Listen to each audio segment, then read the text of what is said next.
Video kali ini kita akan membahas tentang dekarboksilasi oksidatif atau oksidasi pirufat. Tahapan ini seringkali diperlakukan sebagai semacam tahapan yang tidak penting. Tapi sebenarnya tahap ini merupakan tahap yang penting. Kenapa? Karena tahap ini merupakan penghubung antara glikolisis dan siklus Krebs. Yang pertama harus kita ketahui adalah di mana lokasi terjadinya proses dekarboksilasi oksidatif ini. Sebelumnya, kita semua sudah tahu pada sel eukariotik kita akan menemukan nukleus yang biasanya digambarkan di bagian tengah. Selain nukleus, terdapat juga organel yang disebut dengan mitokondria. Mitokondria inilah yang dikenal sebagai organel yang memiliki membran ganda, karena memiliki membran di bagian luar dan membran di bagian dalam. Pada mitokondria inilah tahap respirasi kebanyakan terjadi, karena disinilah energi paling banyak dihasilkan. Kalau kalian masih ingat, pada video sebelumnya kita telah membahas tentang glikolisis, yang prosesnya terjadi di sitosol. Nah, tahap dekarboksilasi oksidatif ini akan mengantarkan hasil glikolisis dari sitosol menuju bagian dalam mitokondria yang disebut dengan matriks. Dan di matriks ini pula lah terjadinya siklus Krebs. Bagaimanakah proses dekarboksilasi oksidatif itu? Molekul pirufat yang dihasilkan glikolisis memiliki karbon 3.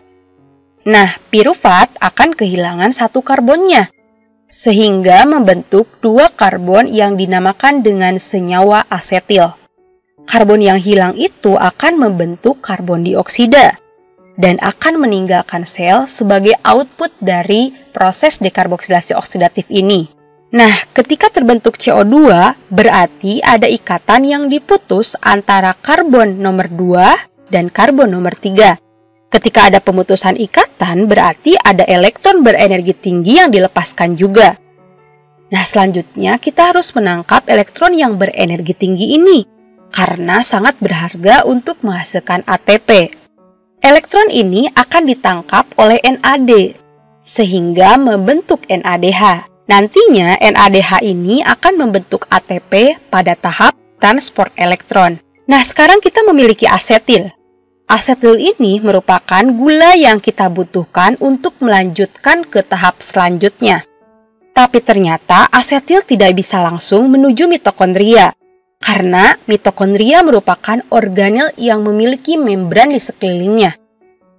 Ingat, membran ini sifatnya semipermeable, yang berarti mereka tidak membiarkan molekul sembarangan untuk masuk ke dalamnya, sehingga asetil membutuhkan tanda pengenal untuk masuk ke mitokondria. Tanda pengenalnya yaitu koenzim A atau CoA. Selanjutnya, CoA akan terikat pada molekul asetil ini, sehingga membentuk asetil-CoA. Nah, asetil-CoA ini yang akan diterima oleh mitokondria. Kemudian, asetil-CoA ini akan melewati kedua membran mitokondria tanpa ada penolakan dan akan sampai di bagian dalam mitokondria yang disebut matriks tadi. Kemudian, di dalam matriks, CoA akan meninggalkan asetil karena kita tidak membutuhkannya lagi. Dan selanjutnya akan terbentuk asetil kembali. Kemudian akan lanjut ke tahap siklus Krebs. Karena pirufat yang dihasilkan dari glikolisis sebanyak 2 buah, maka hasil dari proses dekarboksilasi oksidatif ini yaitu NADH sebanyak 2 buah, karbon dioksida sebanyak 2 buah, dan asetil-CoA sebanyak 2 buah. Nah, itulah materi tentang dekarboksilasi oksidatif. Terima kasih.